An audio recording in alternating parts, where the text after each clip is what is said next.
Nós vamos ler no profeta Jeremias, capítulo 13, de 8 a 14. Jeremias 13, de 8 a 14.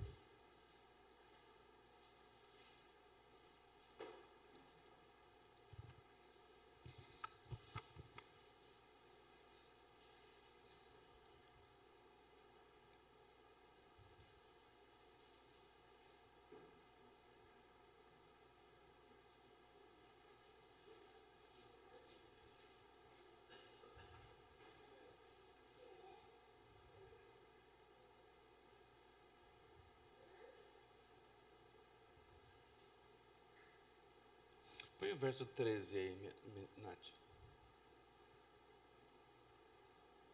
O capítulo não é esse, mas eu não sei qual é o capítulo, não.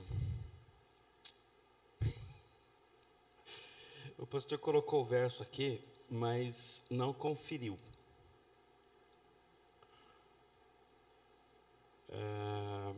O capítulo não é 13. É o capítulo que está: o buscar-me-eis e me achareis quando me buscar de todo o coração.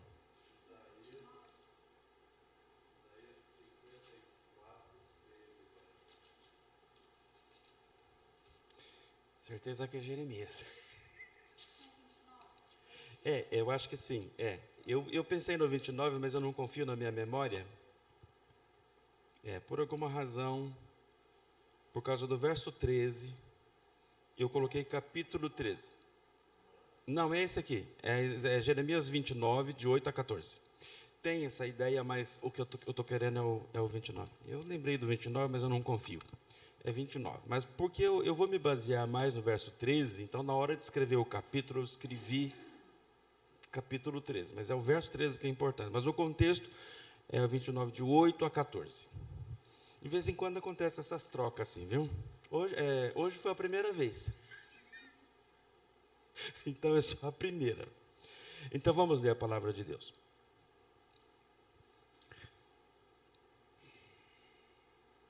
Isso.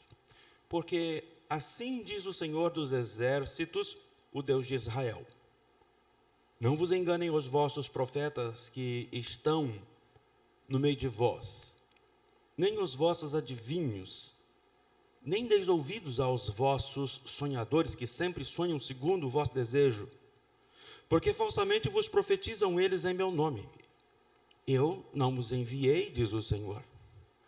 Assim diz o Senhor: logo que se cumprirem para a Babilônia 70 anos, atentarei para vós outros, e cumprirei para convosco a minha boa palavra, tornando a trazer-vos para este lugar. Eu é que sei que pensamentos tenho a vosso respeito, diz o Senhor, pensamentos de paz e não de mal, para vos dar o fim que desejais. Então me invocareis, passareis a orar a mim, e eu vos ouvirei. Buscar-me-eis e me achareis, quando me buscardes de todo o vosso coração. Serei achado de vós, diz o Senhor, e farei mudar a vossa sorte. Congregar-vos-ei de todas as nações e de todos os lugares para onde vos lancei, diz o Senhor, e tornarei a trazer-vos ao lugar de onde vos mandei para o exílio. Até aqui. Oremos. Nosso Deus, na tua presença como nós estamos, nós também acabamos de ler a tua palavra, a Escritura Santa. Desejamos ser edificados, meu Deus, desejamos que a tua voz fale em verdade, em primeiro plano, ao nosso coração e à nossa alma.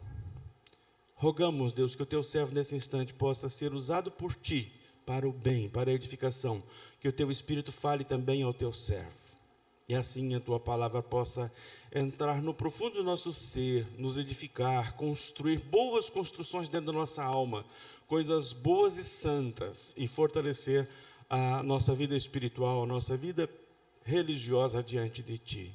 Abençoa a nossa existência, nosso Deus. Abençoa este tempo, a nossa vida, quando vamos meditar na tua palavra. Oramos no nome do teu Filho, o Senhor Jesus Cristo. Amém.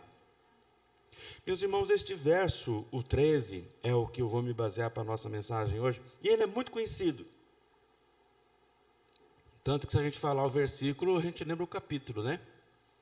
O pastor lembrou o capítulo também, mas eu não confio. Minha memória, eu não confio em nome. Eu lembro, mas eu não tenho certeza, porque muitas vezes, minha memória me traz. Sempre foi assim, com essas coisas. Então, paciência. Nós conhecemos esse versículo. Gostamos dele. Mas você percebeu o contexto?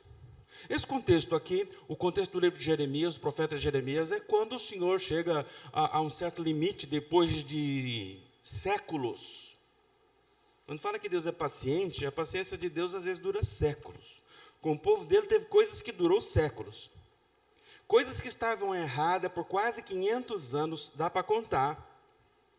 Ele falou, vamos acertar agora. E o acerto foi, a Babilônia vai arruinar, vai conquistar, vai arruinar o país, o povo, meu povo, com minha ordem, vai. Por 70 anos vocês estarão exilados da terra. O que é exilado? Naquele tempo os países, os exércitos que guerreavam contra outro país, quando eles venciam, eles queriam desestabilizar o país vencido. E para desestabilizar é tirar o povo da terra e pôr em outro lugar. Para que eles vivam precariamente lá, não façam nada lá para onde foi, e muito menos na terra que é a deles. Às vezes, quando há interesse, eles exploram alguma coisa no país. Mas é só para falar, o Nabucodonosor aqui dizer, é terra minha.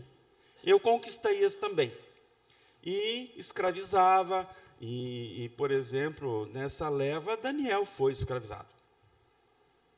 Nessa perda de Israel, a ação do profeta Daniel foi na Babilônia. Deus usou ele lá para ajudar a Babilônia, para arrumar muitas coisas, para mostrar o poder dele para Nabucodonosor, etc. Mas Israel mesmo nesse tempo estava zerado.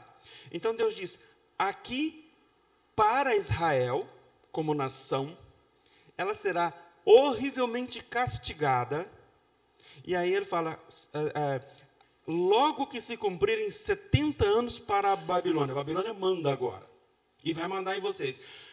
O que seria diferente se Israel estivesse em ordem? A Babilônia podia fazer o que quisesse, podia ter bomba atômica, não conquistaria Israel.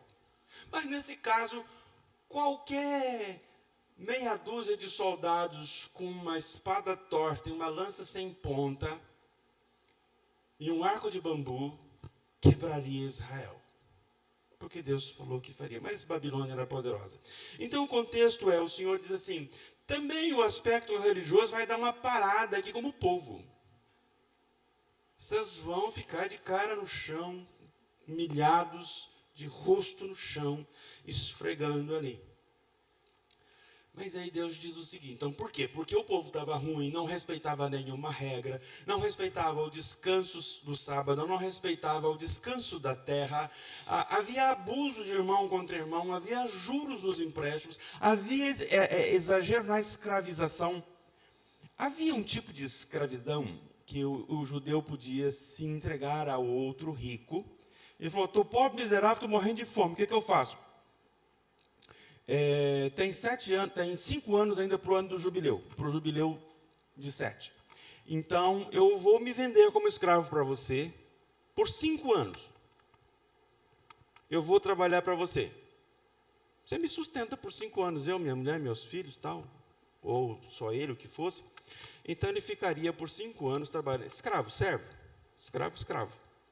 Para um irmão judeu, para um parente judeu, para um judeu da mesma raça dele. Normalmente primos, porque ficava na mesma tribo. E ele trabalharia esses 5 anos. Mas chegaria o tempo, no 7º ano, cancela todos esses contratos. Cada 7 anos esses contratos cancelam, acabou. A alforria é automática. Aí o pobre miserável que tinha sido sustentado por um judeu, ele judeu, o outro judeu, ia embora. Podia voltar para a terra dele, para o sitinho dele, para a chacrinha dele. Mas não deixavam voltar. Não deixavam voltar. E o profeta reclama disso. Muda esse negócio. perdoa os empréstimos, deixa o povo voltar, libera essa escravidão. Então, os abusos eram muitos, Deus estava assim, longe. Nessa situação, o coração está podre, não tem Deus, não tem espaço para Deus, não tem coisas de Deus no coração. Então Deus falou, tá ruim, vamos só pensar na disciplina. Uma conversa de hoje, de um jeito mais informal, diz, tá ruim, deixa lá, ele vai quebrar o templo, vai quebrar a cidade, quebrar literalmente.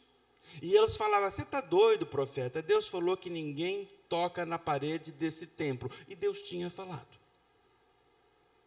Deus tinha falado que não ia quebrar as paredes do templo. Mas o povo fez tanta besteira e tanta barbaridade que Deus considerou que o pacto que eles tinham, a aliança que tinha entre Deus e o povo estava quebrada. Ele falou, então tá, quebrou. Então tá bom, o templo pode quebrar também. Enquanto a aliança está em pé, ninguém toca no templo, como de fato não tocou. Mas nesse ponto, a aliança está quebrada e Deus, acabou, gente. Vamos só pensar na disciplina, tá? Nabucodonosor vem aí, derruba tudo, quebra tudo literalmente, e mata bastante. Aliás, ele avisou, não guerreia contra ele que não precisa morrer. Ele mandou avisar, não precisa guerrear, só se entrega e vai. Que ele mandava fazer, não, nós vamos conseguir. Por isso que ele reclama dos falsos profetas. Os falsos profetas, não, Deus falou e vai acontecer certinho, do mesmo jeito que sempre fomos protegidos, também o seremos agora. Mas não era, Deus falou, vocês quebraram a aliança, então o que resta da aliança entre mim e vocês é só a disciplina. Depois você está em aliança com Deus, não tem fuga. Mas eu quero desobedecer, eu quero ver. Pode desobedecer.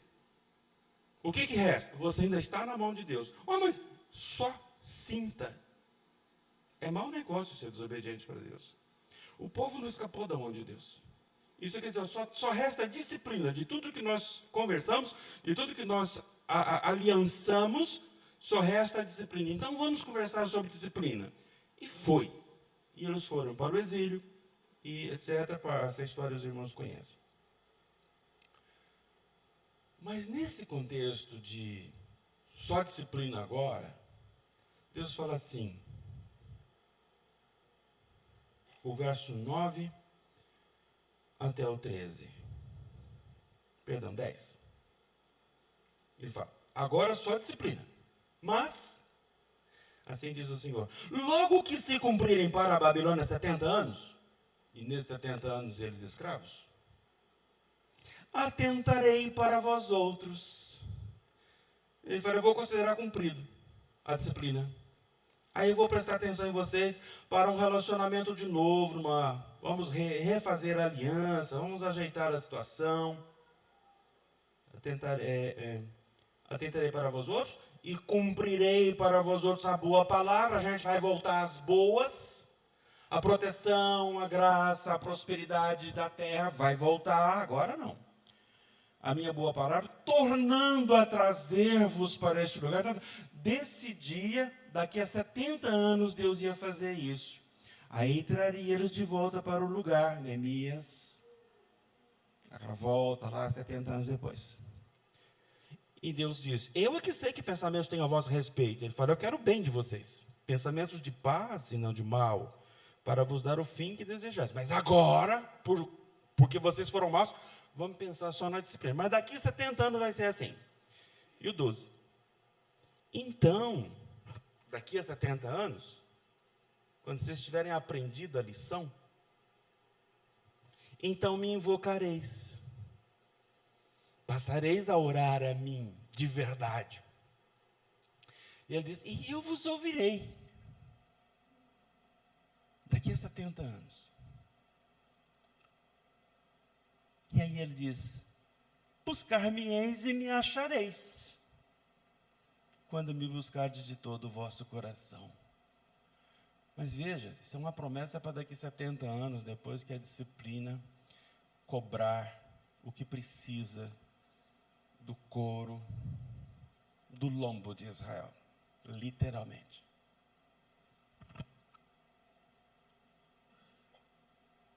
Que lições eu posso tirar ou eu quero tirar e compartilhar com os irmãos a respeito desse tema. Coração. Depois de uma boa escalavrada da vida, o coração da gente fica macio, não fica? Se é crente, depois de uma boa escalavrada, o coração amacia, a gente entende umas coisas, a gente compreende mandamentos, a gente aprende o sentido de obediência, a gente aprende intensidade de buscar a Deus, a gente aprende mais integridade de coração, a gente aprende um monte de coisa. E o coração muda. Mas então eu quero falar para os irmãos, eu quero achar nisso um tema para falar com os irmãos a respeito do nosso coração. Ele diz aqui que a gente só encontra Deus, na verdade, Deus permite que a gente encontre Ele. Ele se deixa achar, é a expressão que ele fala. O que é se Ele se deixar achar? É você orar e sentir a presença dEle, uma coisa diferente. O coração abre, muda a temperatura interna, sensação. Eu estou descrevendo fisicamente, mas isso é uma questão espiritual. Ele permite que você sinta que Ele está perto, que Ele está te respondendo. Não é comum isso acontecer. Mas quem faz do jeito certo tem a resposta certa. Quem faz do jeito errado não tem resposta. Às vezes, a maioria das vezes, não há resposta. Porque nós não estamos preparados para isso. Mas é melhor orar do que não orar. Eu quero pensar então sobre a qualidade do coração. O que nós deveríamos ter a respeito do nosso coração? Deus coloca essa condição de coração inteiro, todo o coração, para responder. Ele diz, lá, quando vocês tiverem aprendido, o coração vai estar mais pronto. Então, vocês vão chamar e eu vou responder. Então, ele coloca a condição para responder a nós, para responder às pessoas, para se revelar às pessoas, para falar assim, temos intimidade agora. Mas que história é essa de intimidade? Salmo 25. A intimidade do Senhor é para os que o buscam, para os que guardam a sua aliança.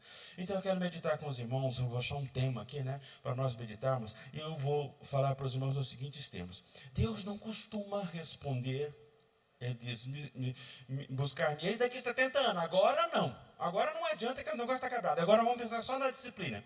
Mas lá tem condição, vocês me buscam quando o coração estiver inteiro. Então Deus não costuma responder quando os nossos corações são parciais na fé. Se o nosso coração for parcial na fé, fé em Cristo, fé em Deus, Deus não vai responder, Ele não vai se manifestar, não visivelmente, mas de sensação. Ou do jeito que Ele achar conveniente de fazer. Ele não vai permitir que você sinta que, às vezes é só uma sensação. Fala, puxa, minha oração foi ouvida hoje. Mas não e a gente não conta isso para os outros, tá? Isso não se compartilha. Isso é nosso e Deus. Tá?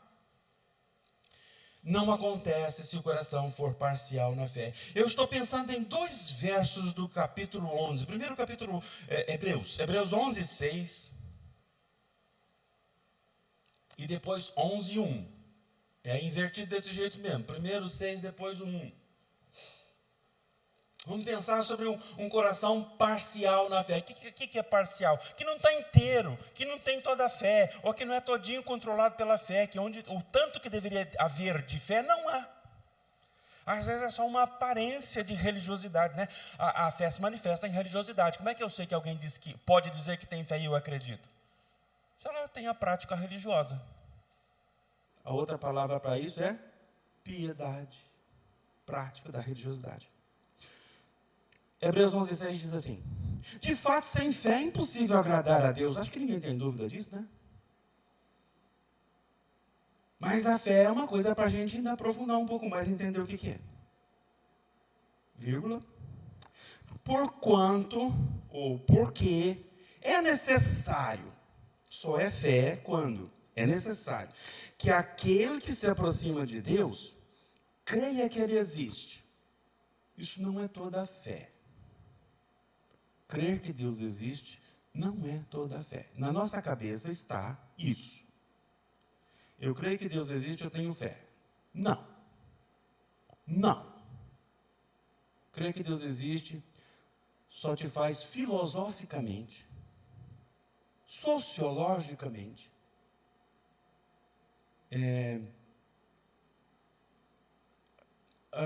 afinado com a filosofia cristã de que há um Deus. Filosoficamente, você não é ateu. Só isso. É necessário que aquele que se aproxima de Deus creia que Ele existe. Mas do mesmo jeito que isso é necessário, o que vem na frente tem o mesmo peso, que é que Ele existe e que se torna galardoador dos que o buscam. Não é grande coisa, o escritor de Hebreus quis dizer. O que é isso? É simples. Quando você tem fé em Deus, quando você acredita que Ele existe, filosoficamente você não é ateu. Mas eu só filosoficamente. Mas aí nós vamos para um outro nível. Você crê que Ele existe filosoficamente. Você tem fé nele, nós entramos na porta da espiritualidade. Mas se essa porta da espiritualidade chamada fé for verdadeira, o resto, tudo que está lá nas profundezas da fé, ou nas alturas, vamos falar nas alturas, na profundeza é meio esquisito, nas alturas da fé, também é verdade, é real, é completo para você.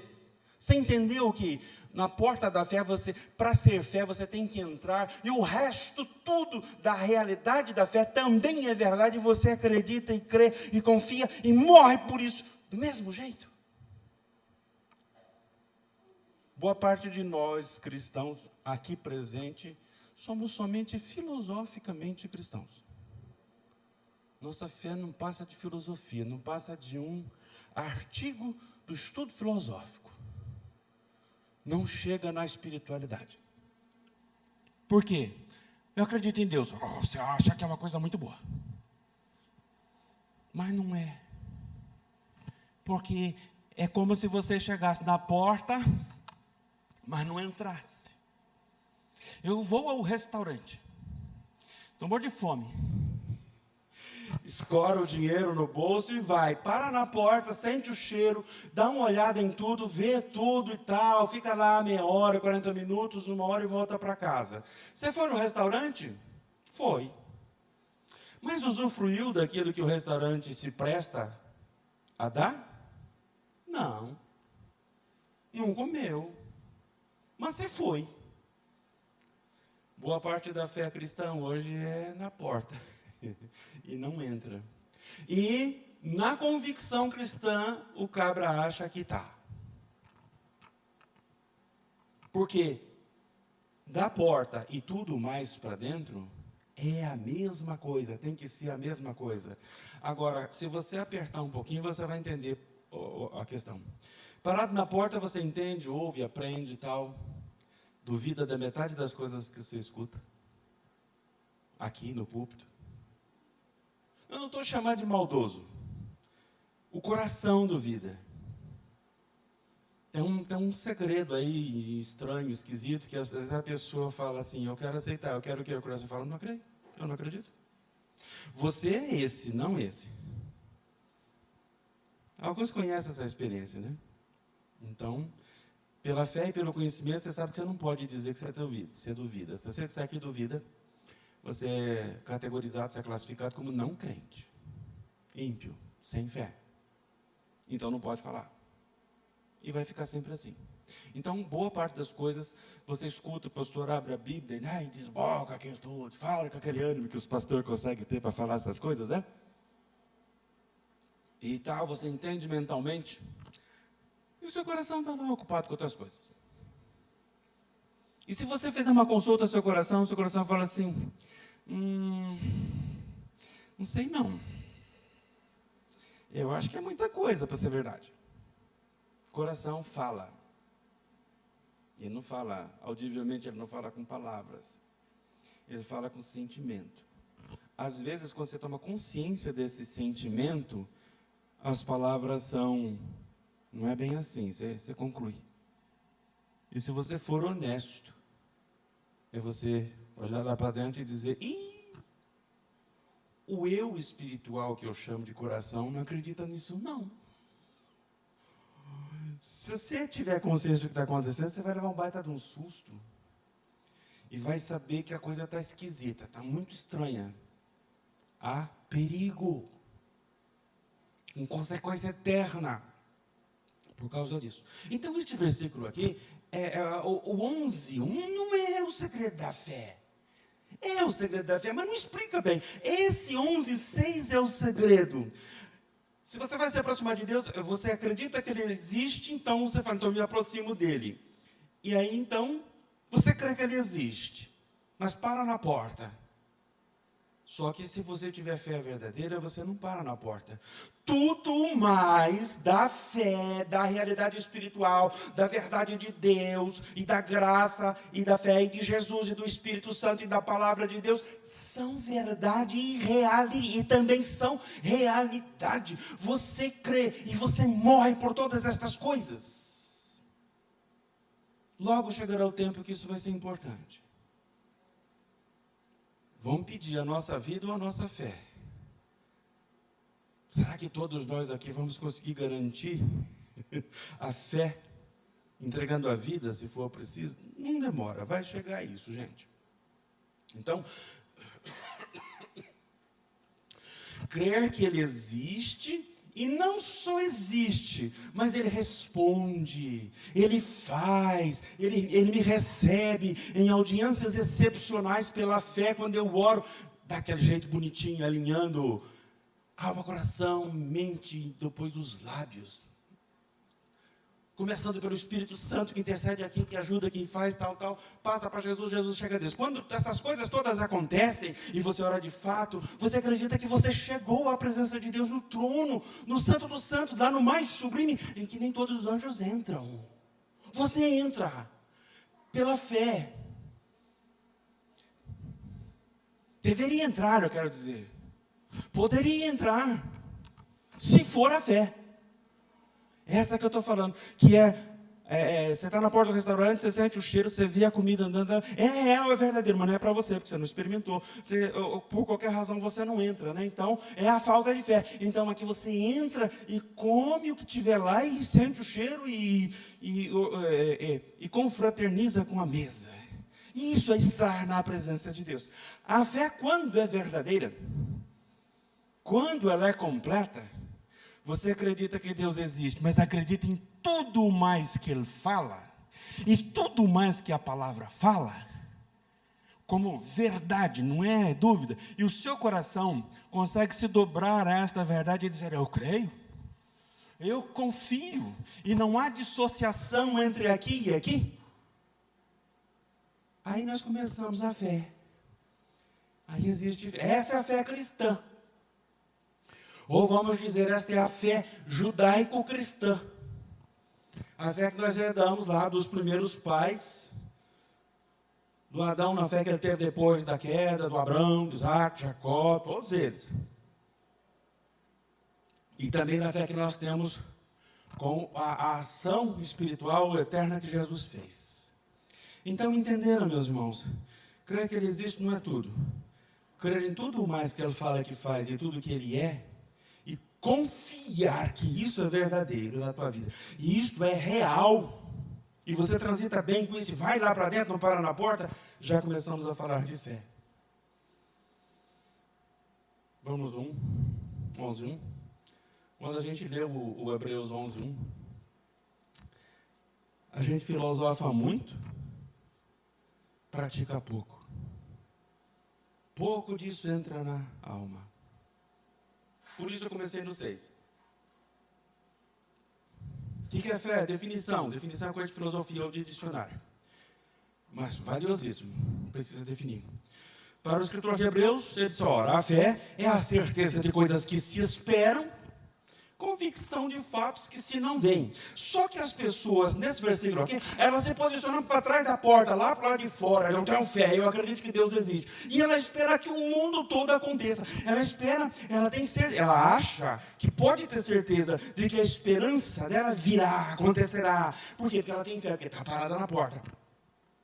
E ela diz assim, o autor de Hebreus diz que eu posso ter convicção de fatos que se não veem. Eu não vejo, mas é real, o pastor falou. Normalmente é uma coisa assim, né? Então ela acha que postada na porta é suficiente. O lugar onde você está e o modo como você circula para dentro é que faz isso verdade. É que faz essa certeza, certeza. É que faz essa convicção, convicção. E veja que agora isso nos dá oportunidade de perceber e de ampliar um pouco mais a discussão desse tema aqui, né? A fé, coisa mais importante da nossa vida. Do nosso lado. É a fé. É o que torna tudo possível. As palavras da fé, o conceito de fé,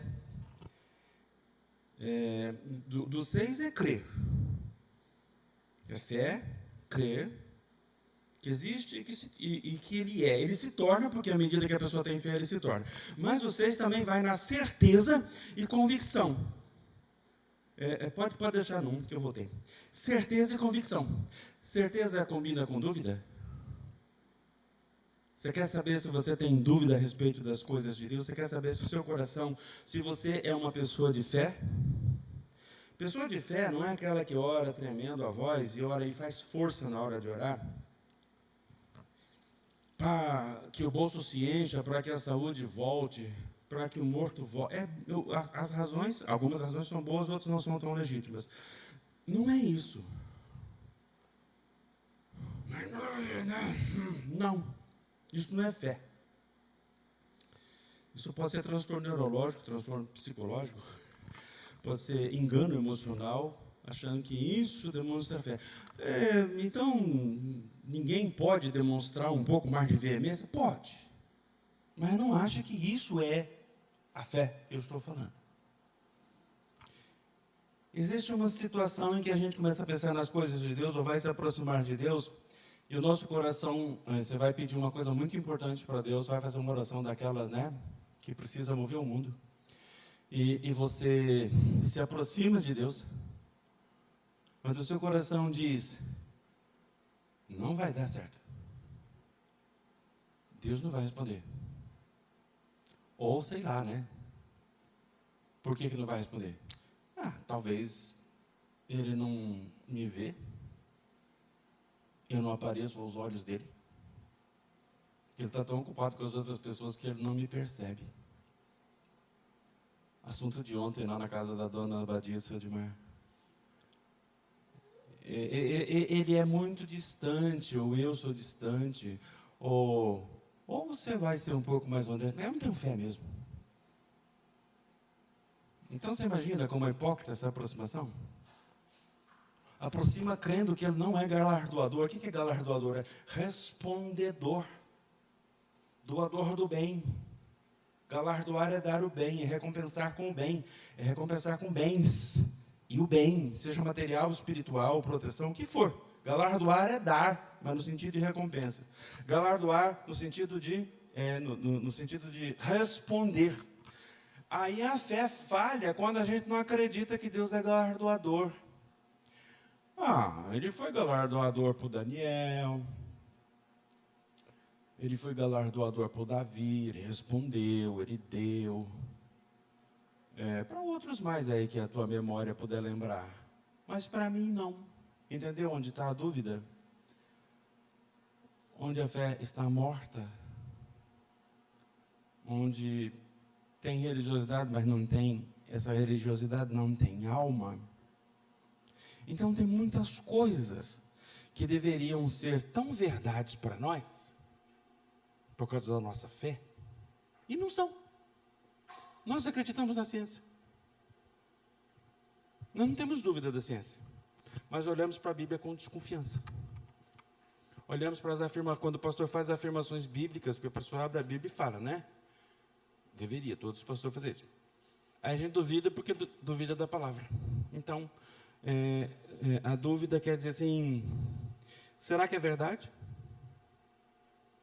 Será que o que ele está falando aí é tão grande assim? Aí você diz, eu acho que não é bem assim. A ciência falou. Eu acho que não é bem assim. O sábio falou e disse que não é assim. Ou, eu não tenho certeza. Outra, a desconstrução da autoridade bíblica. A Bíblia é só metáfora. Analogias. historinha para você aprender umas lições de moral, coisas boas. Não, gente, é a vontade de Deus. Se for liçõezinhas assim, Deus não está presente. E elas têm valor como lições, como informações para nós, porque é Deus falando, é Deus fazendo, é Deus mostrando o erro, falando, não faz igual. É Deus mostrando a você, faz assim. Mas qual o valor que isso vai ter? Se você crer nele, né? Então, meus irmãos, quando há dúvida, a dúvida não combina. O conceito de fé é certeza e convicção. O conceito da dúvida é: eu acho que não é bem assim, eu não tenho certeza, eu não confio, não consigo me entregar a isso tudo. A Bíblia ela não é literal. Grande parte do fracasso do cristianismo nos últimos séculos, especialmente no século XX, é não acreditar na literalidade da Escritura. É acreditar que a palavra de Jesus, o que Jesus falou, especialmente o Sermão do Monte, por exemplo, é poesia. No sentido que eu não gosto de poesia. Palavra que você fala, bonita, papapá, foi, o vento levou, cuidar da vida. E as palavras, foi. Isso que é poesia nesse sentido ruim. Se você gosta de poesia, pode continuar gostando, pode cultivar o seu gosto por poesia. Mas o problema é esse. Se a palavra de Jesus for poesia, ela é isso. Ela não é vida, ela não me transforma. E isto não é fé. Tá certo? Quando há essa falta de solidez espiritual, quando essa falta de confiança, da verdade de Deus, da fé, das coisas espirituais no coração, quando há falta disso, não há cristianismo. Deus olha para quem está assim e fala: ó, menino, ó, moça, tá bonito, né? Você é religiosa, você gosta do cristianismo do meu filho, mas, ó, não dá para lidar com você não, viu? Não tem jeito. É como se Deus dissesse assim: eu posso me manifestar, eu posso me ligar a você se houver fé. Não tem caminho para eu chegar até você. Deus olha para a nossa cara e fala: ó, não tem jeito de eu me deixar que você me encontre. O seu coração está muito vazio das minhas coisas, está muito vazio de fé, mas está cheio de mundo, coisas do mundo. Então ele fala: não tem caminho, tá? Ajeita aí que nós chegamos perto um do outro. Tudo começa, meus irmãos, nessa questão da fé. Nós deveríamos ter uma atitude de coração sem dúvida. Né? E a dúvida, ela é cruel. E ela se mostra bem na hora da oração. Nós deveríamos viver sem dúvida, por exemplo, quando nós vamos orar. Um exemplo bíblico, Tiago 1,6. Você acha que essas ideias do pastor ele inventou, né? Ele ficou vigiando e inventando, né? Não, tirando da Bíblia. Ele está falando da oração. Quando foi pedir sabedoria, por exemplo, Tiago. Aí ele diz assim: peça, porém, com fé. Olha o nosso assunto. Em nada duvidando. Fé é certeza e convicção. Dúvida é o contrário disso. Em nada duvidando. Pois o que duvida é semelhante à onda do mar, impelida e agitada pelo vento. Ela vai e volta. Ela não para, ela não tem lugar, ela não tem forma, ela não tem estabilidade. Ela vai ao sabor do vento. Acabou. Fé é uma coisa certa, verdadeira, que não muda. Então está aqui. Nós deveríamos ter fé e não dúvida. Quando nós nos posicionarmos diante do Senhor, nós precisamos localizar, descobrir, achar, harmonizar o que a palavra de Deus nos disse, e o nosso coração trate de se dobrar. Briga com Ele. Bote freio nele. Faça alguma coisa, eu não sei o que mais. Eu só sei que essas questões são cobradas de nossa responsabilidade. Ajeite isso. E então, quando for orar ao Senhor, não pode subir do coração o você mais interior, né? O seu coração é o você mais interior que mora dentro de você, duvidando. Eu vou orar, né? Porque se eu não orar, né? Eu vou dizer amém, né? Porque se eu não disser, vão falar que eu não sou crente. Mas eu acho que não vai dar. Então tira esse não, eu acho que não. Em nada duvidando, pois o que duvida é semelhante à onda do mar, impelida e agitada pelo vento. Você não pode ser a onda do mar. Você tem que ser rocha. Tão pesada que nem vento, nem água, nada tira do lugar. Firme. Entende a ideia de firmeza? Fé inabalável. Os trovões, o vento, as tempestades, não move essa rocha, se for. Então, você sabe que a fé verdadeira está em você quando você vai pedir as coisas para Deus e não tem aquela voz pequenininha, aquela vozinha que diz, acho que não vai não. Em nada duvidando. Nós também precisamos, meus irmãos, orar, viver sem dúvida quanto ao que é certo fazer a respeito do reino de Deus. Existem tantas coisas que nós precisamos fazer no reino de Deus, fazer com as mãos, realizar. Mas tem outras coisas para fazer. Eu não sei se é comigo isso, se eu preciso fazer. Sabe, eu estou pensando em Atos capítulo 10, verso 20. Tem coisas que o Senhor quer que nós façamos, é só levantar e fazer. Mas a gente tem uma fé tão não fé, que não vai. Foi dito para Pedro, levanta-te. A gente quer deitar. Levanta-te, pois. Desce e vai com eles. Os moços que foram mandados por Cornélio para chamar Pedro. Jesus foi lá, deu um sonho para o Cornélio, falou, chama lá na cidade, cidade tal, rua tal, na casa do fulano, chama o Pedro, fala para ele vir aqui pregar a palavra para você precisa se converter, rapaz. Aí foi lá no Pedro, falou, Pedro, levanta-te, pois, vai, desce e vai com eles, nada duvidando. Obra do reino de Deus, nada duvidando, não duvide. Levanta, estende a mão e faz. Ou é com você sim, porque eu os enviei. E o reino de Deus está parado, né? A gente acha que vir na igreja escutar, tolerar o pastor gritar na nossa orelha, as mensagens dele, ver o teatro que ele apronta, né? O teatro que o pastor apronta, a gente vê, acha que tolerar isso, tá bom, né? Cristianismo. Parte do cristianismo é o cristianismo interno, mas tem o cristianismo externo. Coisa que faz, que consome suor, consome dinheiro nosso, no nosso bolso, consome tempo. E o Senhor disse para Pedro, levanta e anda, desce é viagem de uma cidade para outra, aí descer é viajar de uma cidade para outra. Vai com esses aí, nada duvidando. Então, meus irmãos, a nossa dúvida impede que nós nos levantemos em ação no reino de Deus, na obra da igreja, tanta obra que precisa ser feita. Aqui conosco, entre nós, cada indivíduo com outros lá, há tanto tipo de coisa de ajuda, de evangelização, e a fé impede porque a gente duvida. Eu espero que seja a dúvida, né? Que não seja preguiça. Preguiça é um pouco pior. Então, é aí que a gente pode perceber que a fé está ou não está. É ou não é, atua ou não atua. Tá certo? Então, estes são os exemplos a respeito da fé que nós precisamos pensar, verificar internamente, né?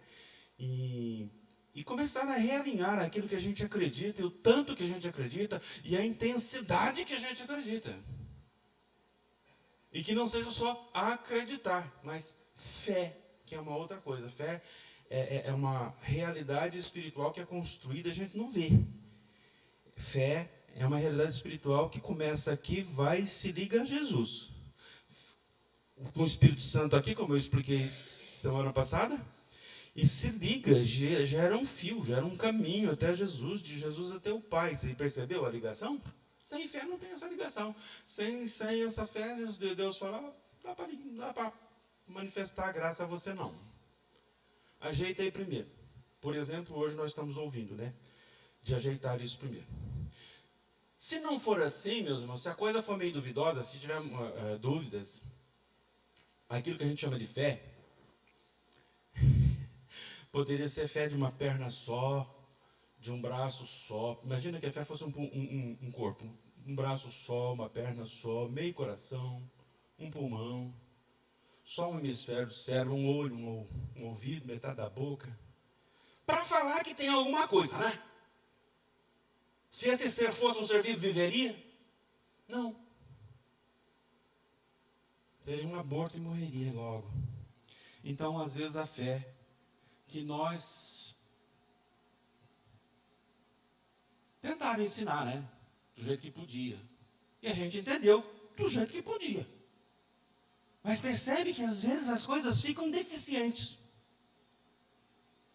Porque às vezes falta na categoria pastoral essas compreensões aqui, esses detalhes, para poder ser, crer, ser, e poder dizer, meus irmãos, assim é a palavra de Deus, assim são os conceitos básicos da nossa piedade, da nossa religião, da nossa vida com nosso Senhor Jesus Cristo.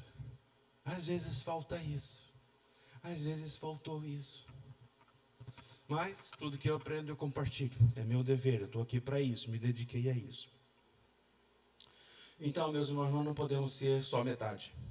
Não podemos ser só um pedaço, não podemos ser só metade, e também não pode ser só 80%. Não pode botar assim, imagina a porta da fé.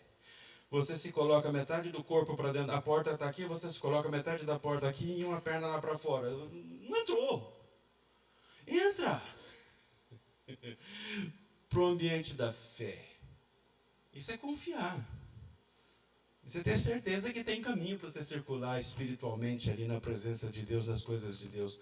Tanto espiritualmente quanto andar pela fé no mundo material. Entende como falta? Né? É parcial e não vai até onde precisa? Então, se você é um desses que tem uma dúvida constante, que ele diz sempre que não é bem assim, que aquele milagre de Jesus, na verdade, foi uma questão emocional, ou que foi a medicina explica, a ciência explica, ou foi só uma coincidência, né? E que você tem sempre aquela sensação de que Deus não vai responder. Então, sua entrega a Deus não foi completa. A primeira amostra de fé que você deveria ter tido era essa. E ela falhou. Então você construiu religiosidade em cima de uma fé falha, inexistente, furada. Oh, mas uma palavra dessa é para quê? É para eu ir embora e não voltar mais na igreja? Não, meu irmão, agora é para aprofundar, vamos correr atrás do prejuízo.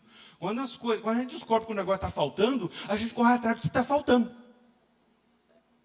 Você está fazendo uma receita lá em casa, está faltando um negócio lá e é essencial para a receita, você cata a canequinha e vai na vizinha. Não perde a receita. Você corre atrás, não é? Os homens estão mexendo num negócio lá. Faltou a ferramenta, faltou a chave naquele número. Você vai atrás do amigo, você vai atrás do vizinho, não tem um alicate. Você não corre atrás? Eu corro. Fartou um dinheirinho lá no negócio, tá, para sei lá o quê, para completar, e tem que ser. E você vai atrás, não vai? Então, meus irmãos, quando a gente descobre umas coisas assim, importantes na vida, especialmente na vida espiritual, não é hora de desanimar, não é hora de então, peraí, se isso aí estiver certo, corre atrás, aprofunda, ajeita, vai aos pés do Senhor. Marta e Maria, uma corria, a outra quieta, parada, aos pés do Senhor. Então, procura os pés do Senhor e fala, Senhor, ó, eu acho que o negócio está errado aqui comigo. Primeiro sinal de fé. Verdade. Esconder de Deus, assim, Senhor, eu sou bom, mentira. Quer saber a tua oração? Não, Deus fala. Aí você chega lá, ó, né, Senhor, coisa está feia, estou podre. Ah, é isso mesmo, meu filho, senta aqui, vamos conversar. É assim mesmo. Deus já começa a se interessar por nós quando nós somos verdadeiros. E se a gente chegar e falar, Senhor, minha fé está meio esquisita. É verdade, filho. Chega mais. Vamos ajeitar, vamos ver isso aí. Que verdade é comigo, diz o Senhor. Então, senta aqui, vamos nós. Em Isaías. Vinde, arrazoemos. Vem, senta aqui na minha frente, Deus. Vamos conversar. Arrazoar é conversar. É achar a inteligência da situação. E o assunto que Deus está chamando para o povo para conversar é o quê? Ainda que os vossos pecados sejam vermelhos como sangue. Ele aceita conversar sobre isso. Mas você com a disposição de pôr a mão e consertar. Ele manda, ele ajuda, ele abençoa, mas você põe a mão e conserta. Mas ele aceita conversar sobre isso. Ele arrazoa sobre isso. Ele discute o assunto, ele argumenta com o assunto. E aceita e escuta o teu argumento. Eu fico abismado quando eu vejo essas coisas, porque ele diz, vinde, senta aqui, vamos conversar frente a frente, senta aqui. Do meu jeito, tá, gente? O senta aqui é meu. É como se fosse dois seres humanos, a gente entende melhor. Vem, senta aqui. Arrazoemos. Ele pode pôr tuas razões, ele diz. Eu ponho as minhas. Ah, mas Deus faz isso? Não, ele aceitou os argumentos do Abraão. Ai, Senhor, se tiver 50 justos lá na cidade, você toma? Não, pelos 50 eu poupo a cidade. Ah, e se tiver 40, se tiver 30, se tiver 5? Não, por 5 eu poupo. Mas não tinha. E Deus escuta conselho. Me perdoe o exagero aqui. Presta atenção quando você lê a história de Moisés. Deus olha, chama Moisés. Vem cá, vamos conversar. Deus desabafa com Moisés. Literalmente. Esse povo aí, isso é assim, vou acabar com tudo. E você vai começar a raça nova. Você lembra que Deus disse isso, Moisés? Você lembra? Que está escrito? Vou zerar, não vai ficar um. Paciência com Abraão, mas se é descendente do Abraão, né? Então tá, a gente vai começar de novo com você. E aí? E o Moisés? Estufou o peito e falou, Senhor, é nós então, vamos lá, estamos juntos. Pode começar. Eu topo. O que ele fez? O que ele respondeu para Deus? Senhor, faz isso não. No meu linguajar, mas ele disse isso.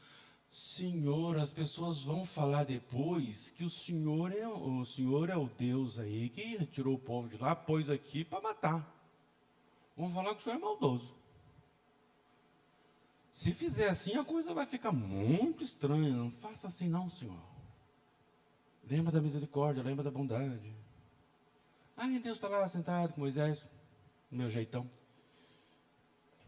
E Senhor. Então não dá para seguir? Não. O Senhor pode fazer o que o Senhor quiser. Das pedras o Senhor levanta um povo. Mas não é bom isso. Eu não dou conta de aconselhar Deus, meus irmãos. Moisés deu. E foi chamado amigo de Deus. Por isso, né? Quando você lê os escritos do Pentateuco, do Êxodo para frente, presta atenção nessas conversas de Deus com Moisés. Números, tem umas coisas, tem umas coisas assim, profundíssimas. Olha a fé desse homem, a confiança que ele tinha, o trânsito que ele tinha com Deus. Ele chegou na porta da fé, sim. Ele meteu o pé, entrou e foi correndo. E não parou. E nós não precisamos fazer as obras que Moisés fez. Nós só precisamos ter a fé que ele tinha. A qualidade da fé que ele tinha. Então, sem dúvida, entregue-se. A entrega é a confiança. Creia. Tá, eu creio. Você crê? Crê, então se entrega. Não precisa falar se entrega. Você crê, então você se entrega. Você entra, você vai para perto, você se joga no braço. Você confia. Isso é a confiança. Mas ficar parado lá, eu confio não. Eu não sei, tem uma cisma aqui. É o coração que não quer se dobrar, tá? Às vezes não é por sua vontade, mas é o coração que não quer se dobrar. Então, meus irmãos, nós precisamos começar confessando nossa incredulidade. E confessar que falta confiança. Que não temos confiança total em Jesus Cristo para ser o nosso Salvador. Entendeu? Por isso existe uma definição na teologia chamada fé salvífica. A fé que é completa, que é certa, que é de porta para dentro, que salva. Talvez a gente precise fazer como aquele pai do jovem possesso, que na presença de Jesus, Marcos 9, 24,